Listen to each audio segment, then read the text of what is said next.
Hello दोस्तों, कैसे हैं आप। मैं आराम खान फिर से आप सभी दोस्तों का इस्तकबाल करता हूं हमारे चैनल मिस्टीरियस फैक्ट वर्ल्ड में। दोस्तों, आज हम जिस देश की सैर करने वाले हैं उस देश को सेंट्रल एशिया का सबसे खूबसूरत देश माना जाता है और इस देश की खूबसूरती कमाल की है। एक ऐसा देश जिस पर अलेक्जेंडर द ग्रेट से लेकर अरब, तुर्क, मंगोलियन के साथ साथ रसिया ने भी कई सौ सालों तक राज किया। दोस्तों, इस देश के लोगों के बारे में कहा जाता है कि यहाँ के लोग बेहद ही इमोशनल होते हैं। एक ऐसा देश जो है तो एक लैंडलॉक कंट्री, लेकिन यहाँ खूबसूरत नदियों की कोई कमी नहीं है। दोस्तों, आज की इस वीडियो में हम करने वाले हैं सेंट्रल एशिया के एक बेहद ही खूबसूरत देश उज्बेकिस्तान की सैर। और आज की इस वीडियो में हम जानेंगे उज्बेकिस्तान के बारे में ढेर सारे रोचक फैक्ट्स भी। वीडियो शुरू करने से पहले मैं आपसे गुजारिश करता हूं कि आप इस वीडियो को अंत तक जरूर देखें। दोस्तों, उज्बेकिस्तान एशिया के बीच में मौजूद एक बेहद ही खूबसूरत देश है। यह देश अपने प्राचीन इतिहास, अद्भुत वास्तुकला और संस्कृति के लिए पूरी दुनिया में जाना जाता है। इस देश का ऑफिशियल नाम है रिपब्लिक ऑफ उज्बेकिस्तान। दोस्तों, उज्बेकिस्तान एक लैंडलॉक कंट्री है जो कजाकिस्तान, किर्गिस्तान, तजाकिस्तान, तुर्कमेनिस्तान और अफगानिस्तान के साथ अपनी बॉर्डर शेयर करता है। दोस्तों, यह देश 4,47,400 वर्ग किलोमीटर में फैला हुआ है और एरिया के हिसाब से यह विश्व का 56वां सबसे बड़ा देश है। साथ ही इस देश की कुल जनसंख्या है 3 करोड़ 40 लाख और सबसे ज्यादा जनसंख्या वाले देशों में ये 42वें नंबर पर आता है। आपको बता दें कि यहाँ की 50% आबादी शहरों में और 50% आबादी गाँव में रहती है। दोस्तों, उज्बेकिस्तान दुनिया का सबसे बड़ा और सबसे ज्यादा कॉटन एक्सपोर्ट करने वाला देश है। आपको बता दें कि कॉटन का बिजनेस यहाँ सबसे बड़े पैमाने पर किया जाता है और काफी हद तक कॉटन बिजनेस यहाँ की इकोनॉमी का मेन सोर्स ऑफ इनकम भी है। दोस्तों, आपको जानकर यकीन नहीं होगा कि यह बिजनेस इतना बड़ा है कि यहाँ गवर्नमेंट सेक्टर में काम करने वाले डॉक्टर्स, बैंकर्स, यहाँ तक कि स्टूडेंट्स को भी साल में कम से कम 3 महीने कॉटन फील्ड में काम करना होता है और ये लोग सरकार के कहने पर इस फील्ड में काम करते हैं। दोस्तों, इस देश की ऑफिशियल लैंग्वेज है उज्बेक, जो यहाँ के अधिकतर लोग बोलते हैं। उज्बेक के अलावा रशियन यहाँ की दूसरी सबसे ज्यादा इस्तेमाल की जाने वाली लैंग्वेज है। आपकी जानकारी के लिए बता दें कि यहाँ आने पर आपको लगेगा कि आप रसिया में आ गए हैं। दरअसल यहाँ के कल्चर में आपको रशियन प्रभाव बहुत ज्यादा देखने को मिलेगा और ऐसा इसलिए क्योंकि यह देश करीब 200 से भी ज्यादा सालों तक रशिया का गुलाम था और इसी वजह से यहाँ के लोगों की लाइफ स्टाइल से लेकर इनके पहनावे में आपको रशियन कल्चर देखने को मिलेगा। दोस्तों, आपको बता दें कि उज्बेकिस्तान को सोवियत यूनियन से आजादी साल 1991 में मिली थी और सोवियत यूनियन से आजादी हासिल करने वाला यह सबसे आखिरी देश है। दोस्तों, आपको बता दें कि उज्बेकिस्तान दुनिया का 5वां सबसे बड़ा कॉटन उत्पादक देश है। इसके साथ साथ यह देश सोना, तेल, प्राकृतिक गैस के अलावा यूरेनियम भी पूरी दुनिया में एक्सपोर्ट करता है। कहा जाता है कि इस देश की सोने की क्वालिटी काफी खास होती है और इसी वजह से यह देश दुनिया के कई बड़े देशों को बड़े पैमाने पर सोना एक्सपोर्ट करता है। दोस्तों, जैसा कि वीडियो की शुरुआत में मैंने आपको बताया था कि यहाँ के लोग छोटी छोटी बातों पर इमोशनल हो जाते हैं। जी हाँ दोस्तों, यहाँ के लोग किसी भी बात का बुरा मान सकते हैं। यहाँ के लोग छोटी छोटी बातों पर इमोशनल होकर रोने भी लग जाते हैं। साथ ही यहाँ की लड़कियों के बारे में भी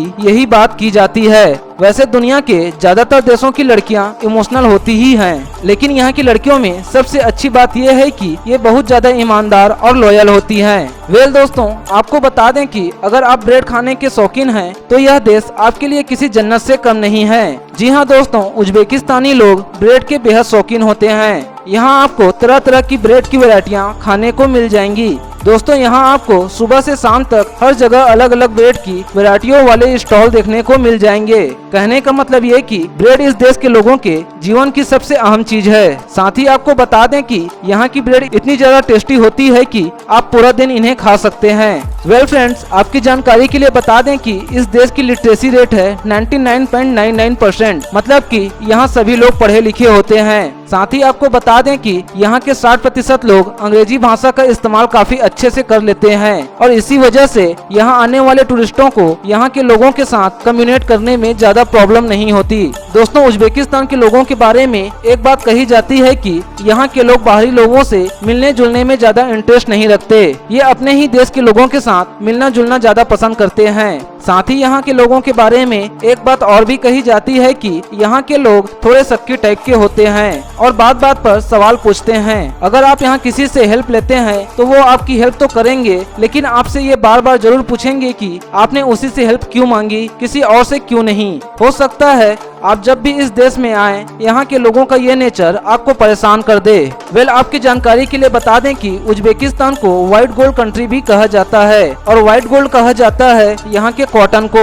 दरअसल यहाँ का कॉटन बिजनेस यहाँ की इकोनॉमी में 7% की हिस्सेदारी निभाती है, जो कि यहाँ की इकोनॉमी के मेन सोर्स ऑफ इनकम में से एक है। दोस्तों उज्बेकिस्तान एक मुस्लिम कंट्री है। यहाँ 88% लोग मुस्लिम, 9% लोग लोकल धर्मों को मानने वाले, जबकि 3% लोग अन्य धर्मों जैसे कोरियन, क्रिश्चियन और बुद्धिज्म को मानने वाले हैं। साथ ही यह देश सेंट्रल एशिया का सबसे एडवांस और डेवलप्ड मुस्लिम कंट्री है। दोस्तों उज्बेकिस्तान के ट्रेडिशनल ब्रेड को ओबी नॉन या नॉन के नाम से जाना जाता है। यह ब्रेड दिखने में सपाट और ऊपर से गोल होती है। इस ब्रेड को यहाँ चाकू से काटना अच्छा नहीं माना जाता, बल्कि इसे हाथों से ही तोड़ा और फाड़ा जाता है। खास बात यह है कि इस ब्रेड को कभी घर से बाहर नहीं फेंका जाता, और ऐसा इसलिए क्योंकि यह ब्रेड इस देश में सिर्फ खाने की चीज ही नहीं बल्कि यहाँ के कल्चर का एक अहम हिस्सा है और यहाँ के लोग इसकी काफी ज्यादा रिस्पेक्ट करते हैं। दोस्तों आपको बता दें कि जिस तरह हमारे देश में जब कोई घर से बाहर किसी यात्रा पर जाता है तो उसे दही शक्कर खिलाया जाता है, उसी तरह इस देश में जब परिवार का कोई सदस्य किसी यात्रा पर जाता है तो उसे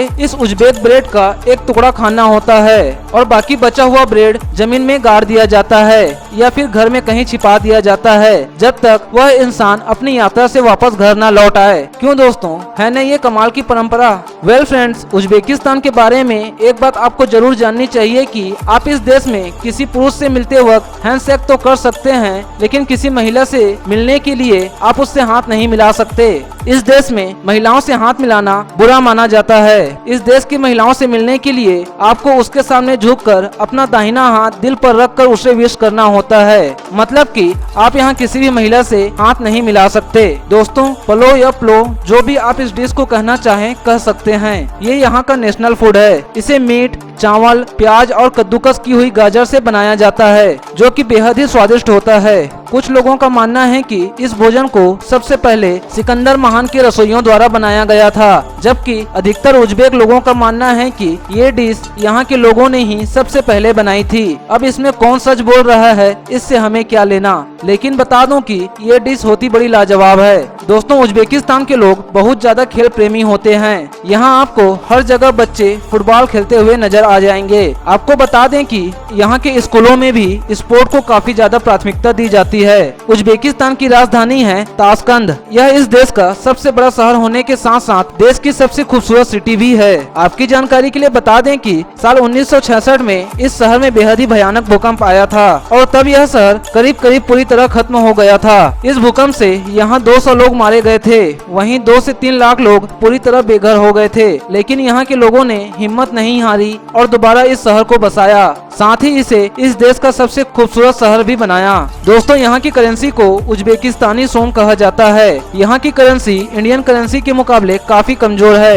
एक भारतीय रुपए की वैल्यू 145 उज्बेकिस्तानी सोम के बराबर होती है, मतलब कि आप ये देश बेहद ही कम पैसों में घूम सकते हैं। दोस्तों अब मैं आपको बताऊंगा कि आप इस देश में कहां-कहां घूमने जा सकते हैं। History museum Tashkent. यह म्यूजियम उज्बेकिस्तान की राजधानी ताशकंद में है। यहाँ आकर ही आप इस देश के और यहाँ के कल्चर के बारे में ज्यादा अच्छे से जान सकते हैं। आपको यहाँ कई हिस्टोरिकल चीजें देखने को मिलेंगी। कई ऐतिहासिक सिक्के, किताबें और पुरानी चीजें जो यहाँ के कल्चर से जुड़ी हुई हैं, आपको इस म्यूजियम में देखने को मिल जाएगी। Tashkent to Samarkand bullet train. दोस्तों अगर आप कभी उज्बेकिस्तान की यात्रा पर जाते हैं तो आप यहाँ की Tashkent to Samarkand bullet train की सवारी जरूर करें। आपको बता दें कि इस ट्रेन की स्पीड 340 किलोमीटर पर आवर के आसपास है। यकीन मानिए इस ट्रेन में सफर करने का आपका अनुभव बेहद ही शानदार होगा और आपकी फैमिली को ये सफर बेहद पसंद आएगा।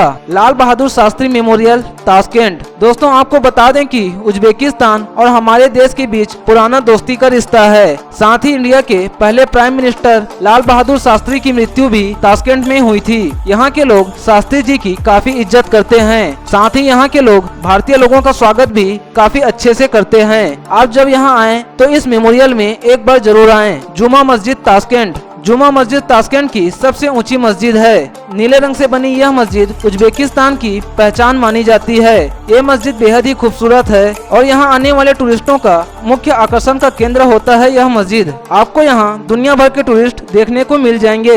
इस मस्जिद को 9वीं सदी के आसपास बनवाया गया था। यह मस्जिद कई बार क्षतिग्रस्त हुई और कई बार इसे बनाया गया।